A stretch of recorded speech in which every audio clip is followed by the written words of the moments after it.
Hi. So on March 3rd, a week ago, I had posted on my TikTok all of the info about me ending the first 6 rounds of my chemo and then getting a CT scan and going over the results. I didn't find out until this past weekend that my husband had no idea what was in the video because he doesn't have a TikTok, and he was at Monster Mania all weekend, and people that he volunteers with and we're friends with were like, oh yeah, I saw Katrina's video, or I didn't see Katrina's video because I don't have a TikTok. And he was like, you know, I don't even know what you said in that video. And I was like, well, it's the information that you know. And he's like, yeah, but a lot of people don't have TikTok. And he's like, me included. So maybe you should make a video that we can post to our YouTube. So that's what I'm doing. So if you've already seen my TikTok, this is the same information that was there. So on, oh, hold on, I'm blanking on the date. So on February 23rd, I was supposed to have a CT scan, but we got a shit ton of snow and my appointment got canceled. Thankfully, the very next day, they were able to work me in because I explained to the woman, normally I have to call my nurse navigator, which is a person that you get assigned in the beginning of like your chemo and your cancer journey, and they help you make the appointments and everything. Normally I have to go through her because I guess the imaging people, they like keep appointments open. But when I explained to the woman over the phone, it's like I was supposed to have my appointment on Monday. I'm supposed to meet with my doctor the following Monday. So like, it's important that all of this gets done. And she was like, oh, okay, I understand. And then she like clicked around a bunch and she was like, we actually have an opening today. Is there any way that you can get here? And I was like, absolutely, I'll be there. I had to drink, this like berry flavored, I don't know, like the consistency was that of milk of magnesia. And then I got the CT scan. They did it with and without the dye contrast or whatever. And Jeff and I had talked about if I was going to look at my results before I saw my doctor. And we had both agreed that I shouldn't do that, that I should just wait. Well, the last time I got results over my chart, it actually took almost a week to get them. So it's like I didn't have the option before my appointment to look at them. And previously they had been available like a couple of hours after the scans and whatnot. Well, this was available, I want to say like 3 hours after my CT scan. And my impatience and my curiosity, because I am the most impatient person. I hate surprises. I hate waiting. So I looked at them and I got the gist of what the results were, but it's like a lot of like medicalese. So I like copied it and pasted it into ChatGPT. And I know so many people out there hate ChatGPT, but I'm not using it to make stupid pictures of myself. I'm using it to help understand medical stuff and like question stuff. And I know it's not a doctor and I know it's not the end all be all, but it's helped my peace of mind in the past. So I'm going to continue doing it. And yeah, so I like copy and paste it into there, and it basically reaffirmed what I understood, that while the cancer did not spread anywhere, the spots were still on my liver and my tumor was still present. And this is not the information that I wanted to receive. I wanted to hear that the spots on my liver were gone and that my tumor was gone or had shrank or was like very, like not there, not present. Unfortunately, that's not the news that I received. And that was on the Tuesday the 24th, and I had to wait until the following Monday to meet with my doctor and go over everything. Jeff and I also got norovirus in that time, like right before my CT scan, and they actually picked that up in there. They said like my colon was like super inflamed, and so after getting the results and reading them, I basically spent the rest of that week in tears. Like, I have never cried so much before in my whole life. It's been bad news after bad news after bad news this entire journey. Like, oh, we caught it soon. No, we didn't. Oh, it's going to be like stage 1 or stage 2. No, it's stage 4. It spread to your liver. Oh, we're really, really hopeful this super strong version of chemo is going to wipe it out. It didn't. And I know it's all about the small wins and the small victories, and the win here was that it didn't spread anywhere. So yes, that is a huge win, but it's not the win that I wanted. And it's hard. It's hard to be in this position and know that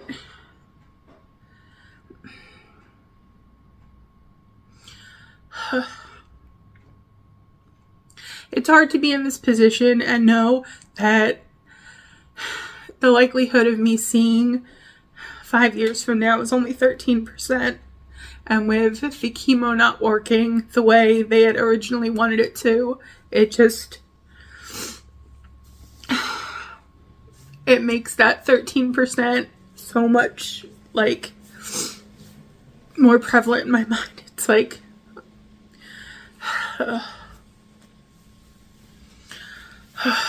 but I saw my doctor the following Monday, and she's amazing. I do really like her a lot.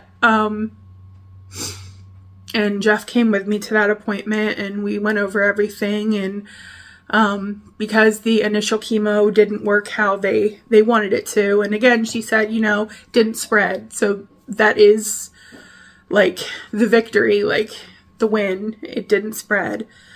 I'm going to have to do 4 or 5 more rounds of a downgraded chemo, because the chemo that I was on, you can't be on that for any more than 6 rounds because it's so strong. And they had already reduced it by 15% because of how bad I reacted to it the first 2 rounds. In the first 10 days, I lost 14 pounds, and they're like, that's not good. And then after the second round, and I was so ill for so many days, and not able to eat and barely able to drink. And my white blood cell count drastically dropped, so I wasn't even able to do the 3rd chemo right away. I had to wait 20 days to get my white blood cells back up. The downgraded version of the chemo that I'm on now and currently on, instead of being 4 chemos, it's only 3, and they took out the one that causes all like the GI issues. So I am really thankful about that, because that was like, aside from like the hair loss and just being ungodly tired all the time, the GI issues were really bad. So I'm happy about that. And again, it's a small win, but you got to take them when you can. So I did my first round of the downgraded chemo yesterday, much shorter than it normally is. Normally I'm in the infusion center from 8 a.m. until anywhere from 3 to 5 p.m. And that includes like getting blood work done, seeing my doctor, seeing the nurse, and then the infusion itself. This time my appointment, because I didn't see my doctor because I saw her last week. And last week when I saw her, I had asked her if I could have a week off due to having the norovirus. And she had said, oh yeah, absolutely. Like, her family actually got hit with it too, so she knew how bad it was. And she was like, so that's probably why your colon was inflamed, but still I want you to touch base with your GI doctor and make sure, because the person that read the CT scans was saying that a colonoscopy might be needed to make sure that it was in fact the norovirus and not something else. So I actually have an appointment with them next week. Thankfully, again, all of my doctors, my family doctor, my GI doctor, my cardiologist, they've all been so accommodating throughout this, moving appointments around and getting me in as soon as possible and getting tests scheduled and done. And I'm very thankful for that, because before I started chemo, I probably went on like 12 appointments just to like check all the boxes and make sure like everyone signed off that I'm healthy enough to, that my heart is okay too, that my GI doctor agrees with everything. So it's been a lot. So I go to see him next Thursday, I believe, either Tuesday or Thursday. But yeah, so my doctor, my chemo oncologist, she was like, yeah, you can have the week off. That's absolutely fine. So I came in this Monday, yesterday, and Killian went with me, and my appointment was 9:45. I want to say it, by the time I got back in the infusion chair, it was like 10:15. Because I didn't have any blood work, they had to access my port, which is this. So like my port is under the skin, and then this is like the IV that goes into it, and all of it. All of it is connected to this bag, and this bag infuses chemo, the 5FU chemo for 46 hours. 3 mLs, is that milliliters, an hour.